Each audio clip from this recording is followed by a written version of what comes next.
Ce calcul fait apparaître le montant de l'amortissement annuel d'un matériel. Maintenant, il faut savoir combien de temps ce matériel est utilisé en moyenne par an. Il ne sera jamais employé 100% du temps. Il y a des congés, des jours fériés, des périodes d'entretien ou de réparation.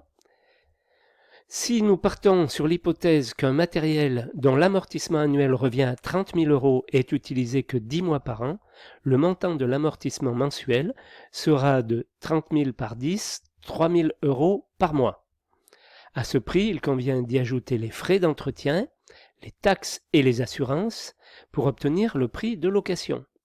Pour certains types de matériel, il y aura lieu de compter en plus les consommations et dans certains cas, le conducteur.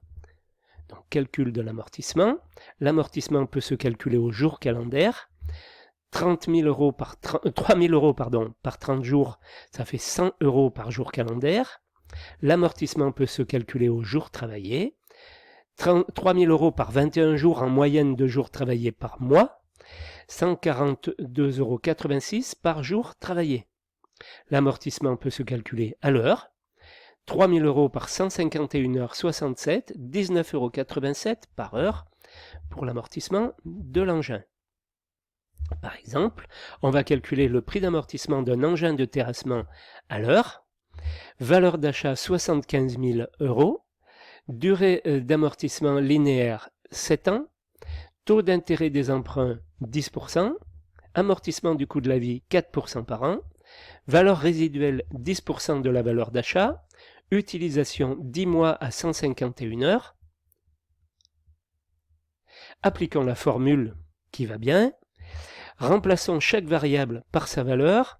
Voilà ce que ça donne. Ramenons à des dénominateurs communs pour pouvoir calculer tout ça. Donc le R est égal à 16 928 € et 57 centimes. L'amortissement à l'heure sera de 11,17 € par heure au niveau du calcul. Ça, comme je vous dis, ça sera pratiquement jamais à vous de le faire. Moi, je ne l'ai jamais fait en entreprise, à voir, mais sinon, c'est le comptable qui vous calcule l'amortissement, hein, en principe. Hein. Mais enfin, voilà comment ça se fait de la part du comptable.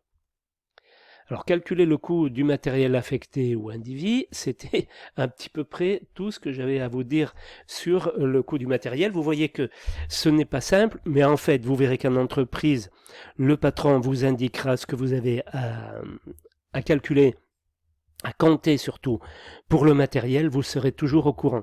Et puis vous verrez qu'avec le temps, avec l'expérience, vous-même, ça vient assez vite, hein, au bout de 6 mois, 1 an, vous verrez, vous saurez faire. Vous saurez combien vous devez compter pour le tractopelle, pour une aiguille vibrante, si vous travaillez en maçonnerie, pour tous ces engins-là, vous saurez la somme à affecter pour chaque sous-détail de prix unitaire.